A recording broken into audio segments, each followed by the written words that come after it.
Welcome to BLAMO. Yes. This is our weekly mastermind call that we do Friday mornings, and we decided to take to NAMM this year. Yes, sir. It's the best. I'm That's here right. with my good friends. Actually, my name is Björk Van Benediktsson. I'm from Audio Issues. Good friends with the guys at Cloud. We both live in Tucson, Arizona.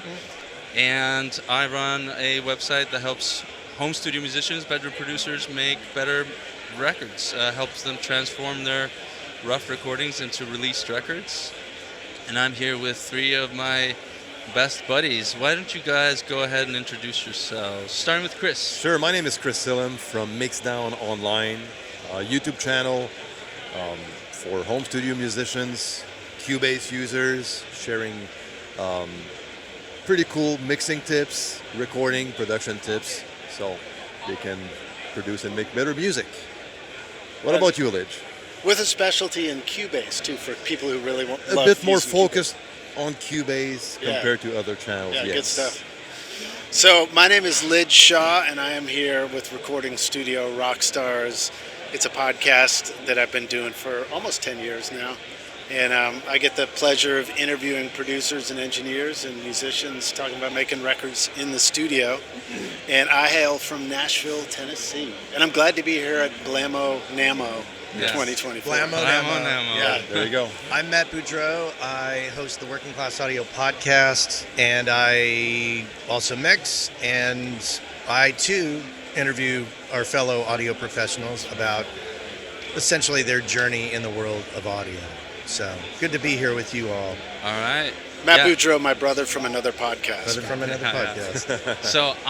So we got two podcasters here and a YouTube influencer with an over 100,000 subscribers, I believe. I believe too. Yeah. So I would hope so. So why am I in charge of leading the podcast interview if we have 'Cause- you guys are more close? Because we're tired of talking. We want somebody else to lead. Okay. Yeah, you've always been a good provocateur. Oh, right. Yeah, right, that's right. it. All right. Well, I would like to take the opportunity to thank Cloud for having us. We're all familiar with the Cloud Lifter. You all have Cloud Lifters, Yeah. right? Yeah. Use them all the time. Anytime I have a dynamic mic that needs a little extra oomph, it goes right in the chain there. Super awesome. NAMM is the industry event. I think it's, if not the biggest, at least one of the biggest music industry trade shows in the world. And already, only having been here for a day, I've heard that awesome things. It's all about the music, lots of taglines and slogans going on. But I've also heard that budgets are getting smaller, mastering engineers are getting overpaid.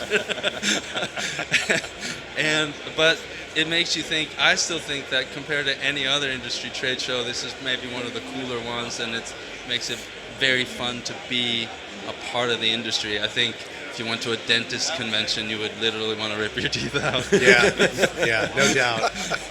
And so what makes you excited and passionate about another year in the music and audio space? Well, I mean, I love coming to NAMM. It's really exciting because there's so many people here. It's constantly saying hello to people. The energy level is awesome. It reminds me that making music is just a lot of fun, you know. And I think that's the majority of why we're all here, is just because it's a drive to make music. Like, what else are you going to do, you know? But I mean, for me, what I'm excited about for the next year is I'm also, like most of the people who listen to my podcast, somebody who makes music, and I'm just excited to write better songs, record music with my friends in the studio, and put out more records. There you go. And hopefully figure out how to get them to sound good. Yeah. Right. What about you, Matt? With regards to NAMM, like, I'll address that first. Coming to NAMM is to me, it fuels me for the year. It's kind of like the start of the year.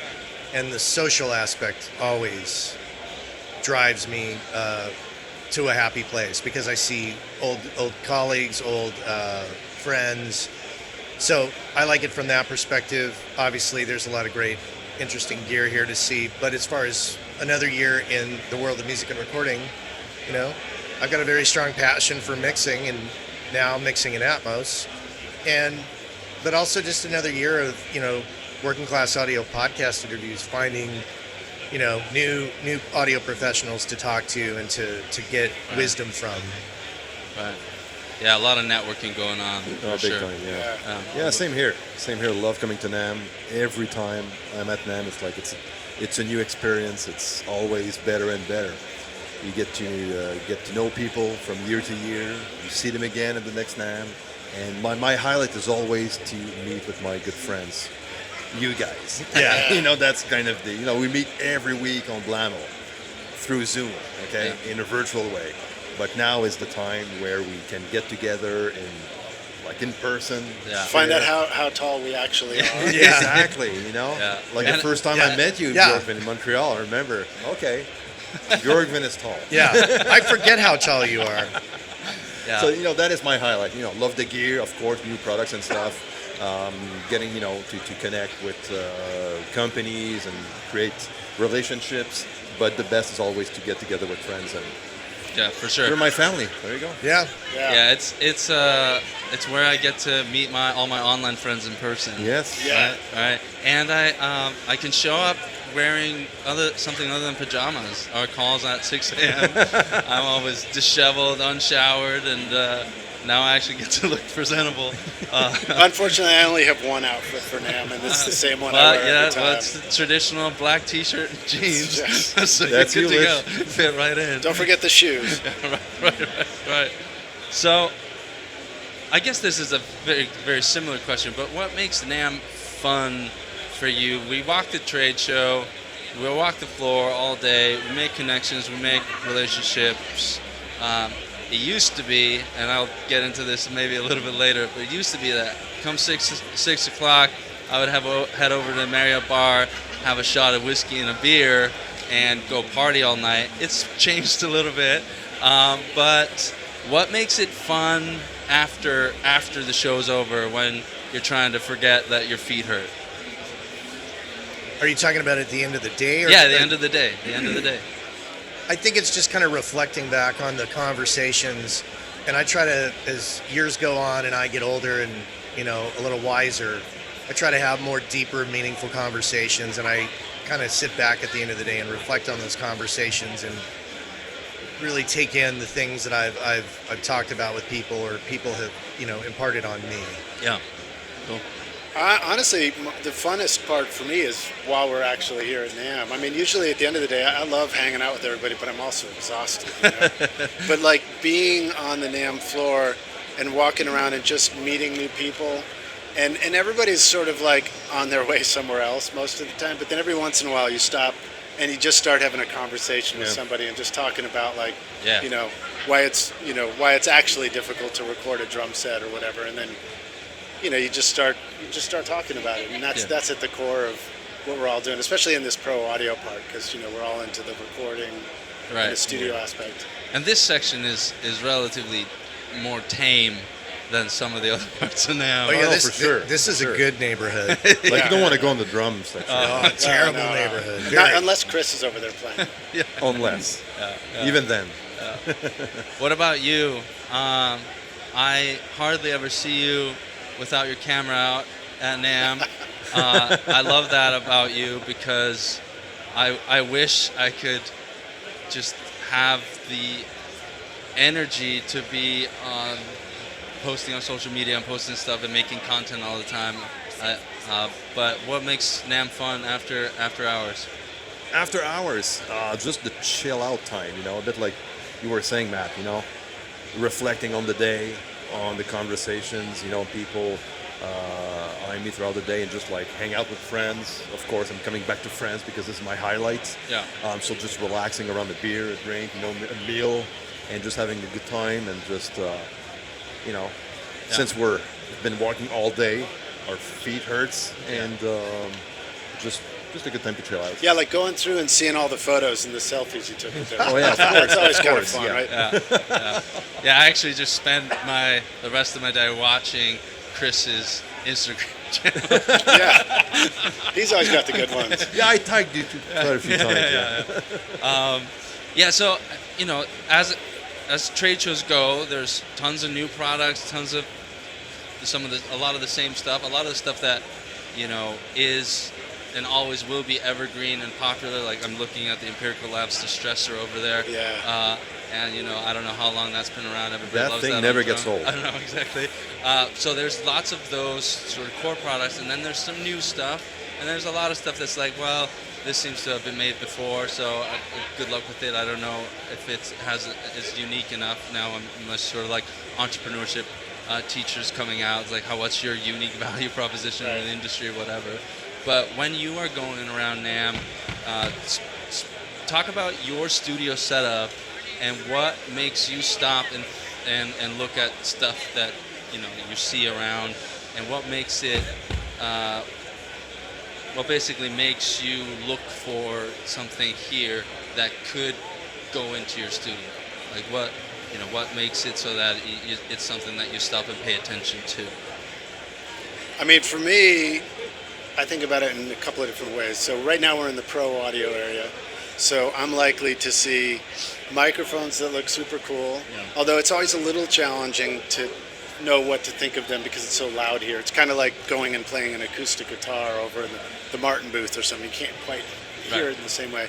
But you do see stuff that stands out, and you can pop on headphones and put your voice right up to a mic, and you can kind of tell right away whether you like it or not. Yeah. And then cool stuff like you're pointing over at Empirical Labs there in the distressor, and they've got a cool new little 500 module called the Pump that I was playing with yesterday. And I get excited about making videos and Instagram posts and stuff like that of things here too, because it's kind of like I think that drives me in the studio. You want to be doing something, But then because I like doing the music production and writing and wanting to be a creator, it's super fun for me to go see all the plug-in stuff and go over next door and into the next building and go see the modular synthesizers and the blips and the bleeps and all the cool sound makers. Yeah. So I like all that stuff, but you kind of got to find time to. You're gonna be over here, be over there. Yeah. For me, I've had a lot of gear over the years come and go, and I've kind of settled into the world of mixing and have what I need to do the job. So there's got to be something that's going to enhance the workflow. Right. And if it doesn't, I kind of lose interest.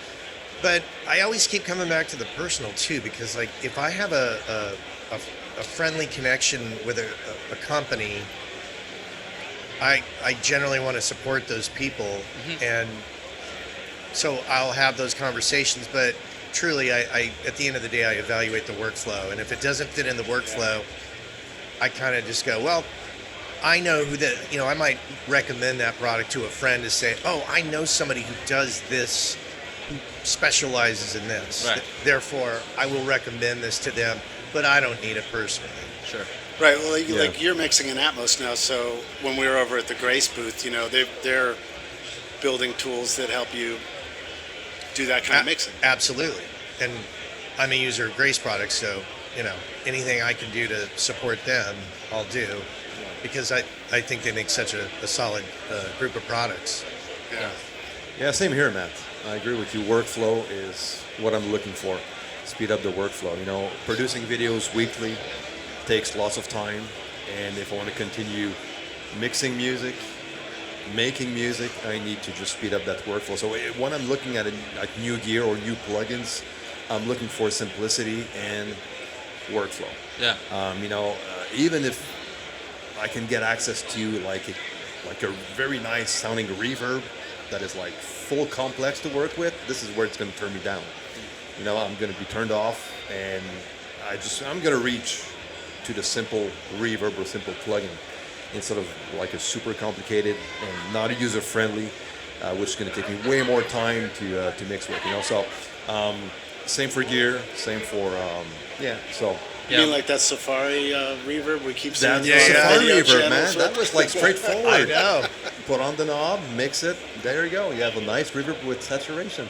I'm also excited about things like the tools, like controllers, like the SSL, UC1, and UF8 are things I use, and the stuff that makes mixing and working in the computer feel more like being in a traditional studio? Because that's where we started. Yeah. Because Tactile knobs stuff. and faders Yeah. and things. That's where you you started. yeah, things you can like turn and touch. Yeah. You know. Yeah, my best friend for the first year of my career was a Mix Wizard 16 channel from Allen and Heath. Oh wow. Yeah, the Green Beast. And so I love just sort of having my hands on faders and sort of slowly massaging things in place as the band is playing in front of me, coming from live sound at the beginning. Yeah. So Now you're making more music now too. So is there stuff that's standing out to you? Yeah. Walking around? yeah, so it's funny to think about when you are, because we're in this interesting intersection between the sort of technical engineering part of things and the creative artistic thing. We're in this Yeah. Venn diagram where those things meet. And so you see a lot of plugins like Chris was talking about earlier, that's like these features there's so many features that I can't use it anymore. Right. You know? But that like caters totally to the people that are completely on one side of the engineering spectrum, if you will. They want as much stuff to move and things to think about versus plugins, for instance, that are maybe too easy, too simple, and don't have enough flexibility for you to be creative enough, right?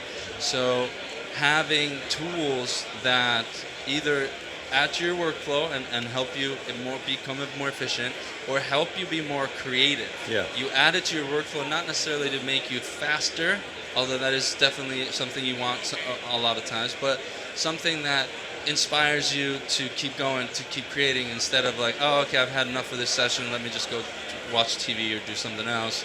Yeah. And you want to get lost in the technology sometimes, and I think the only way to get lost in the technology is if you're feeling creative. Yeah. Because otherwise you're just like looking at menus and reading descriptions of knobs and stuff like that. Right. And there's not a lot of fun in that for me. Don't you think that there's a link between a good creative tool and workflow in the end?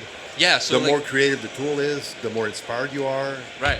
And It does affect the it's sort workflow. of this loop, right? Yeah. It enhances it and focuses you to keep using it, right? Exactly. Yeah. And so like workflow, you often think of workflow as like it should make your stuff faster so that you're done sooner, right? But oftentimes workflow is also just like you're making the actual creative process, however long it takes, more fun to do. So if you add something into your workflow chain that makes it so that the end result of your creative time spent. So the creative workflow and the time-based workflow. Yeah. Yeah. Yeah. Well, sometimes you only got an hour to go, Right. go Yeah. mess around in the studio or whatever. Right. You don't want to spend it all reading a manual. Yeah. And then you have some tools here, like there's Sonito was over there.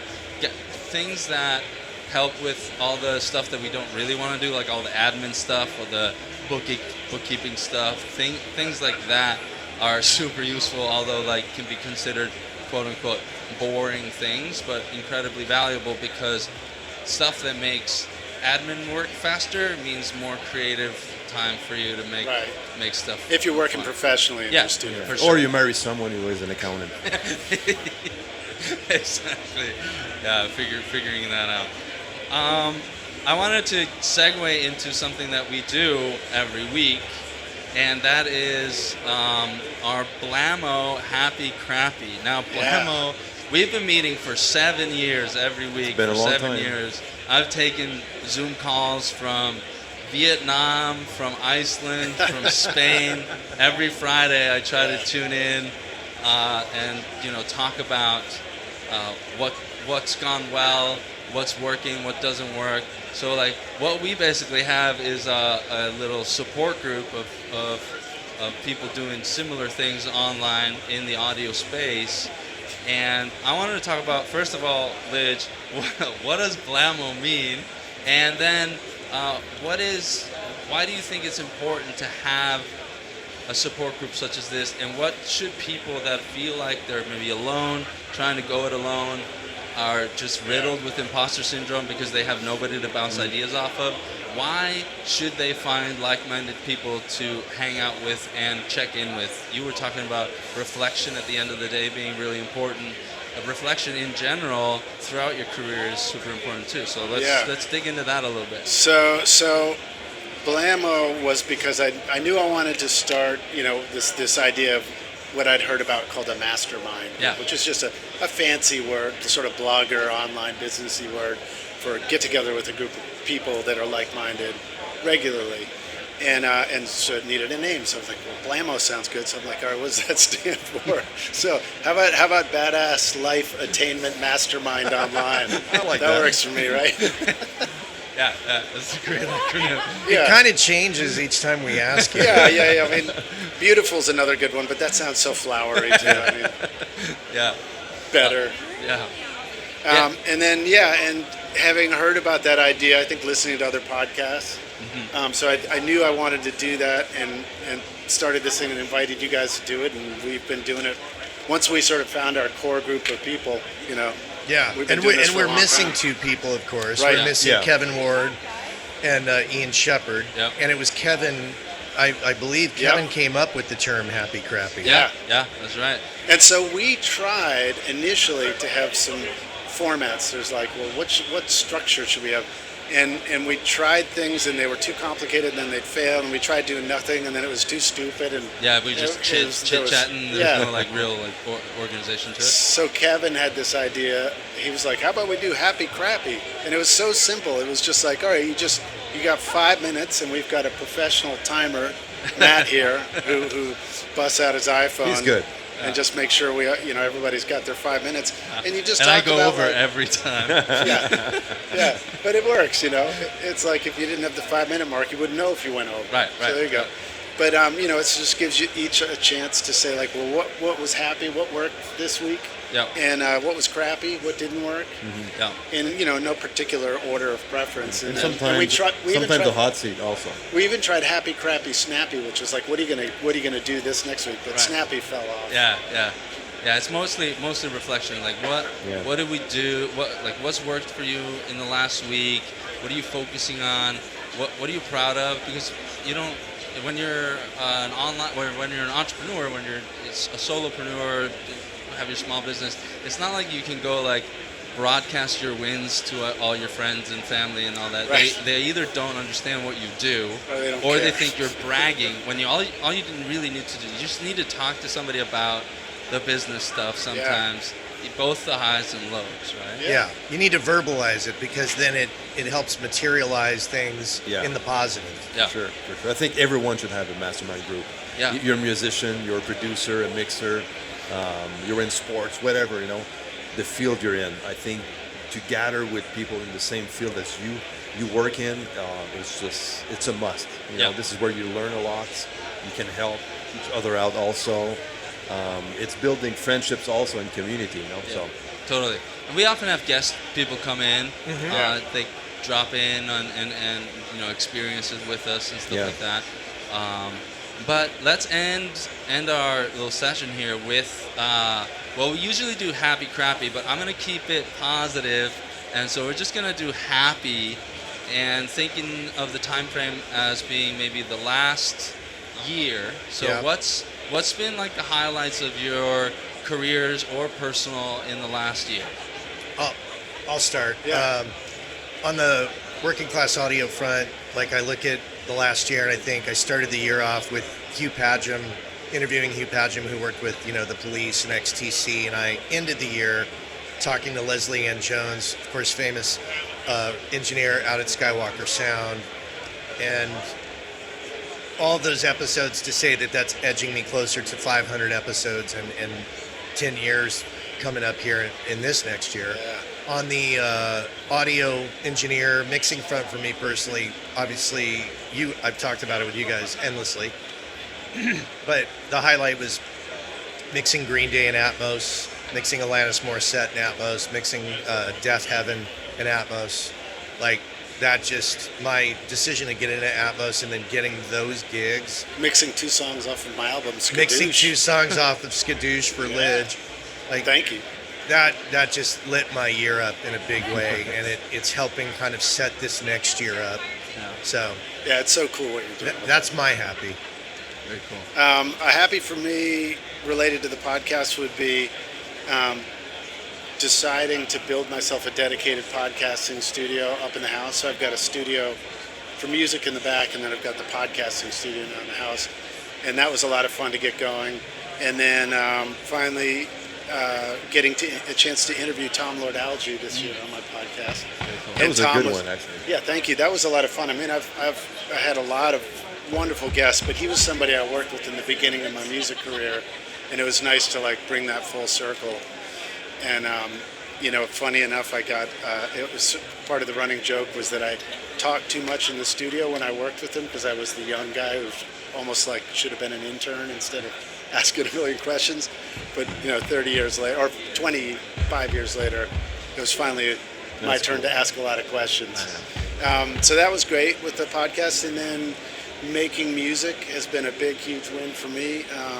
I've been getting together with my friends now and regularly booking sessions, and we'll record a bunch, and now we put it onto a schedule to release the music. So we have a single coming out today. Nice, very nice. And the single is actually called "I Got Everything I Wanted." There you go. Nice. Yeah. No, on my side, the milestone of reaching 100,000 subscribers on YouTube Oh man, was my highlight. Getting that YouTube silver plate. Yeah, man. It's always fun. So so that was my highlight of the year as far as my happy goes. Getting more reach, to help people out with their music, recordings, mixing, their productions, and by being here at NAMM, I get to meet those people. People stopping me and sharing with me how helpful the content I make online is for them. Helps them grow into their music venture. So that's always fun. It's kind of rewarding at the same time. So that's my highlight for sure. So congrats on 100,000 subscribers. Thanks, man. Of course, your first 4 right here in this group, they're the most valuable ones. I'm not sure about that, but thanks. What about you, Björn? So I think if I had to look back all the way back to the beginning of last year, I think one of the best things I did is February 1st of last year I quit drinking, and that's completely revolutionized. Thank you. That was awesome. Thanks. And it has completely revolutionized the way I think, the added clarity and the focus and the realization of what is important and what is not. We talk about imposter syndrome a lot, like self-doubt, anxiety, and stuff like that when it comes to being creative. That shit has dramatically decreased because of my control in such a way. I'm just like, my brain is in a better place, right? Yeah. And so that has helped me get to a point where I allow myself to be more creative in other things.